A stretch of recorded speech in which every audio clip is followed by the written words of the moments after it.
Il y a longtemps, nous avons commencé une série d'enseignements intitulée Grâce infinie. Et pratiquement dans cette série d'enseignements, nous revenions sur les 5 piliers de ce que nous avons appelé la réforme protestante, c'est-à-dire ce qu'on appelle les 5 solas. Et c'était une façon de revenir sur les enseignements clés, les fondamentaux du salut ou des enseignements bibliques sur le salut, c'est-à-dire sur comment un homme peut être en relation avec Dieu, sur quelle attitude un homme va avoir avec Dieu. Et donc aujourd'hui nous parlons de sola scriptura. Sola scriptura veut dire par les Écritures seules. Le premier point donc, sola scriptura, la Bible comme source d'autorité. 2 Timothée chapitre 3.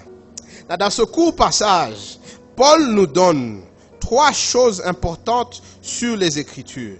Il nous parle d'abord de la nature de la Bible, c'est-à-dire des Écritures. Il nous parle de leur rôle et il nous parle de leur fonction. Mais avant que je ne revienne sur l'analyse de ce passage, laissez-moi vous poser une question, parce que je crois que cette question va nous aider à créer l'arrière-plan dans lequel Paul est en train de parler ici. Quelle est votre source d'autorité finale? Quelle est votre source d'autorité finale? Quelle est cette source que quand elle parle, vous dites c'est vrai? Non, nous sommes en République démocratique du Congo. Beaucoup d'entre nous viennent à peine d'avoir WhatsApp maintenant. Avant WhatsApp, il y avait la télévision, mais comme il n'y avait pas beaucoup de courant tout le temps, il y avait la radio. Et la radio, jusqu'aujourd'hui, on la suit. On la suit beaucoup. Quand vous suivez la radio, quelle est cette radio qui, quand elle a parlé, vous dites ça c'est vrai? Moi, je vois RFI. Tout le monde dit, RFI a dit.